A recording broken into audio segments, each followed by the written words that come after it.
وي. السلام عليكم ورحمة الله وبركاته. إن شاء الله تكونوا كامل بخير أحبائي خواتاتي صديقاتي عزازاتي. والله غير توحشتكم، لكم وحشة كبيرة كبيرة كبيرة. سبب غيابي الله غالب كانت ظروف فوق الجهد، يعني ماشي بإرادتي، الله غالب خواتاتي. واليوم جيت نطلع عليكم بهذا الروتين خفيف ظريف. سبب غيابي اللي هو كان عندنا وفاة والشخص اللي توفى في هاد البريود هادي والله غير اثر فينا بزاف، كامل العائله وكامل الدار، واثر فينا بزاف بزاف بزاف. سي بورصا هذاك علاه ما حطيت لكمش مش روتينات ولا وصفات. اليوم جيت نطلع لكم بهذا الروتين.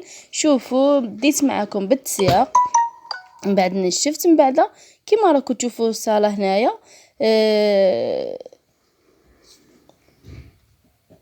درت ليها تخميله خفيفه ظريفه، ومن بعد فوتنا هكا مصلحه باش ما يقعدش هذاك الغبار في الارض واحد خطره. وهنايا في الاول كنت نشفت تنشيفه خفيفه في البيت هذه، في البيت هذه هنايا بعد ما خملتها كي راكم عارفين روتينه تخمل وخلاص.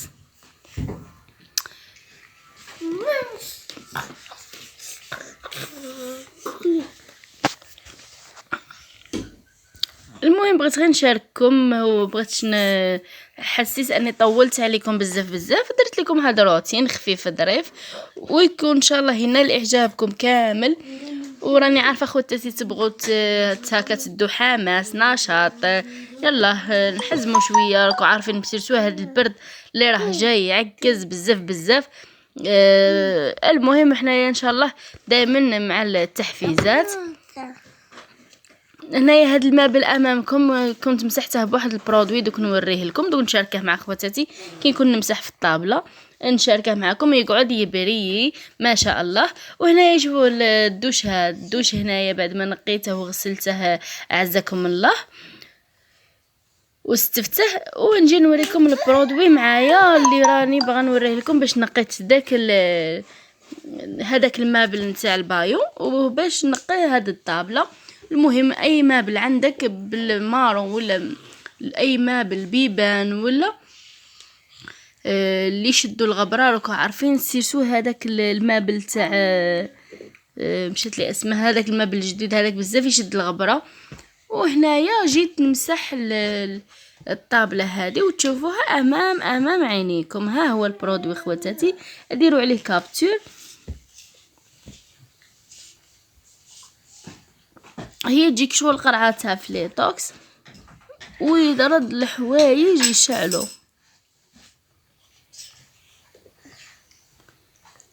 هنايا بعد ما استسكامل البيت مسحتها، ردت لها الناب تاع الطابله، ومن بعد خليها تنشف من بلاصه الجفاف بلاصه تنشف.